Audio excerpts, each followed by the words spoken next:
Hello students, अगर आप भी क्लास 10th के विद्यार्थी हैं और आपको क्लास 10th की केमिस्ट्री से डर लगता है, रसायन विज्ञान से डर लगता है, तो आप मेरा ये वीडियो देखिए। इसमें मैंने आपको अम्ल क्षार एवं लवण के बारे में पढ़ाया है, जो कि यूपी बोर्ड या अन्य बोर्ड्स में जो चैप्टर हैं आगे के, उनके लिए बहुत ही बेसिक का काम करता है, नींव का काम करता है। और इसके थ्रू हम आगे के चैप्टर को आसानी से हल कर सकते हैं। जैसे हमें आगे क्लास 10th में इसी क्लास चैप्टर 4 में एल्कोहल आदि के बारे में पढ़ना होगा।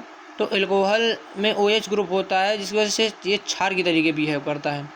और ठीक इसी तरीके से जो एसिटिक अम्ल होता है वो एक एसिड की तरीके काम करता है। तो अगर हमने इस चैप्टर में एसिड की प्रॉपर्टी पढ़ ली तो हमें आगे एसिड की प्रॉपर्टी पढ़ने में कठिनाइयाँ नहीं होंगी।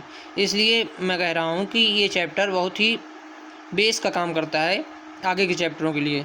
चलिए शुरू करते हैं। पदार्थ। सबसे पहले अम्ल एवं क्षार तथा लवण के बारे में बताने से पहले मैं आपको बताना चाहूँगा कि ये तीनों पदार्थ होते हैं। तो पदार्थ क्या होता है? आपने क्लास 9 में पढ़ा होगा। पदार्थ हर वो चीज़ है जिसके पास खुद का द्रव्यमान होता है और उसका आयतन होता है और वो स्थान घेरती है। अतः मैं कह सकता हूँ पदार्थ होने के लिए 3 कंडीशन होती हैं। एक, द्रव्यमान होना चाहिए किसी भी चीज़ के पास। दूसरा, आयतन होना चाहिए। तीसरा, वो स्थान घेरनी चाहिए। अगर आपसे पूछे कि पदार्थ के लिए आवश्यक स्थितियाँ बताएं तो आप ये बता सकते हैं कि कोई भी चीज़ जिसके पास द्रव्यमान है, आयतन है और वो स्थान घेरती है, तो वो पदार्थ कहलाती है। इसी को द्रव्य बोल दिया जाता है। इंग्लिश में इसको मैटर या सब्सटेंस बोलते हैं। चलिए, अब मुझे आशा है कि आपको पदार्थ समझ में आ गया होगा। पदार्थ में एक द्रव्यमान और भार, ये 2 कॉन्सेप्ट होते हैं। द्रव्यमान और भार में अंतर ये है कि अगर हम मान लीजिए किसी वस्तु का द्रव्यमान m है, इसमें हम अगर गुरुत्वीय त्वरण से मल्टीप्लाई कर दें तो भार आ जाता है। जो हम आजकल मापते हैं वो भार होता है, ना कि द्रव्यमान। बट जो रियल द्रव्यमान होता है, अगर हम भार को गुरुत्वीय त्वरण से डिवाइड कर दें 9.81 या 10 मीटर पर सेकंड स्क्वायर से अप्रॉक्स में, तो हमें द्रव्यमान मिल जाएगा। आशा है कि आपको द्रव्यमान और भार में अंतर समझ में आ गया होगा। चलिए अब शुरू करते हैं अपने चैप्टर को कि अम्ल, क्षार एवं लवण क्या होते हैं। जैसे सबसे पहला कॉन्सेप्ट है कि अम्ल क्या होते हैं। तो मैं बोल रहा हूँ कि अगर आपने अम्ल ढंग से पढ़ लिया तो आपको क्षार में ज़्यादा समस्या नहीं होगी, क्योंकि अम्ल के अधिकतर गुण, विपरीत गुण क्षार दिखाता है।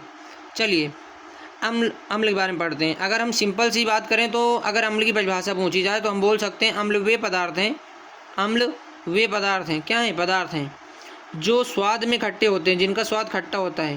मैं शॉर्ट में लिख रहा हूँ, जो स्वाद में खट्टे होते हैं तथा नीले लिटमस पेपर को, जो लिटमस पेपर होता है ये लाइकेन से बना होता है। लाइकेन से, एक जलीय पौधा है, इससे बना होता है। जलीय पौधा है, इससे बना होता है। तो मैं बता रहा था कि अम्लीय पदार्थ होते हैं जो स्वाद में खट्टे होते हैं तथा ये लिटमस पेपर जो नीला होता है उसको लाल कर देते हैं। अब इसका जस्ट अपोजिट बात करें कि क्षार। मैं आपको सिंपल परिभाषा पहले बता रहा हूँ अम्ल एवं क्षार की। तो हम बोल सकते हैं कि क्षार वे पदार्थ हैं, क्षार भी पदार्थ हैं। मैंने जैसा पहले बताया, ये ऐसे पदार्थ हैं जो स्वाद में, जैसे कि एक स्वाद में खट्टा होता है वैसे स्वाद में कड़वा होता है, स्वाद में कड़वे होते हैं। और जो लिटमस पेपर होता है, जैसे कि आपने उसमें पढ़ा कि नीले को लाल करते हैं एसिड, अम्ल, ये लाल को नीला कर देते हैं। लाल को नीला कर देते हैं। ये तो रही अम्ल एवं क्षार के बारे में साधारण परिभाषा। अब हम अम्ल एवं क्षार के बारे में आर्हीनियस की अवधारणा जानेंगे। आर्हीनियस एक वैज्ञानिक थे, उन्होंने अम्ल एवं क्षार संबंधी अवधारणा दी थी। आर्हीनियस अवधारणा ये परीक्षा में पूछी जाती है कई बार। यूपी बोर्ड में तो कई बार पूछी गई है। अब जैसे बात करें आर्यस अवधारणा की, तो आर्यस अवधारणा के अनुसार अम्ल वे पदार्थ हैं जो जलीय विलयन में घोले जाएं तो H+ आयन रिलीज कर दें, H+ आयन रिलीज कर दें। रिलीज मतलब छोड़ देते हैं। मतलब जैसे कि अम्ल है, मान लीजिए कोई HCl है, ठीक है, HCl H+ और Cl- से बना है। आपने क्लास 9th में आयनिक यौगिक के बारे में पढ़ा होगा, नहीं पढ़ा होगा तो अगर मैं आगे पढ़ाऊँगा तो मैं आपको आयनिक यौगिक भी बताऊँगा। तो इसमें H के पास प्लस चार्ज होता है और Cl के पास माइनस चार्ज होता है। HCl एक एसिड है, हाइड्रोक्लोरिक एसिड नाम है इसका। तो अगर हम इसको जलीय विलयन में घोलें, जलीय विलयन मतलब H2O, H+ OH-, H2O। तो जब जलीय विलयन में हम घोलें HCl को, इसमें डालें तो ये जाके जलीय विलयन में H+ आयन रिलीज कर देता है। इसका मतलब H+ आयन छोड़ देता है। तो होता क्या है कि जो H+ आयन है वो स्थायी तो होता नहीं है हाइड्रोजन, तो H+ आयन वाटर में जाके वाटर के साथ रिएक्ट करके H3O बना लेता है, H3O हाइड्रोनियम आयन। क्योंकि H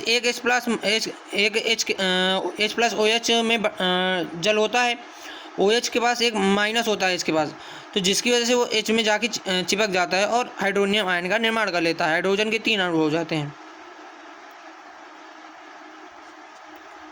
ठीक है। अब आगे चलते हैं। इसका जस्ट अपोजिट क्षार है, इसका जस्ट अपोजिट। ऐसा इसलिए करते हैं, मैं फिर बता देता हूँ, ऐसा इसलिए करते हैं अम्ल हाइड्रोनियम आयन इसलिए बना लेते हैं क्योंकि जो H+ आयन है, जब वाटर में एसिड डाला जाता है, अम्ल छोड़ा जाता है, तो वो H+ आयन रिलीज कर देता है और ये फ्री नहीं रह पाता है वाटर में। इस वजह से रिएक्ट कर जाता है वाटर के साथ और हाइड्रोनियम आयन का निर्माण कर लेता है। ये पूछा जाता है हाइड्रोनियम आयन का सूत्र बताओ, तो हाइड्रोनियम आयन का जो सूत्र है वो रासायनिक सूत्र है H3O+। अब क्षार की बात करते हैं। क्षार वे पदार्थ हैं जो OH- रिलीज करते हैं, OH-।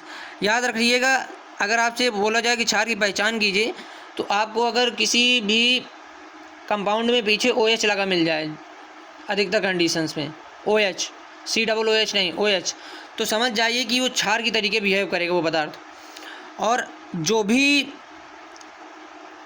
क्षार हैं, वो पदार्थ हैं, अगर वो जलीय विलयन में OH- रिलीज करते हैं तो वो क्षार कहलाते हैं। आशा करता हूँ कि आपको अम्ल एवं क्षार की ये अवधारणा समझ में आ गई होगी। अब आगे चलते हैं लवण में। लवण क्या होता है? लवण भी अम्ल एवं क्षार की तरीके ही है, बस ये उदासीनीकरण प्रक्रिया द्वारा बनाया जाता है। उदासीनीकरण प्रक्रिया द्वारा बनाया जाता है। उदासीनीकरण, इसको बोलते हैं न्यूट्रलाइजेशन।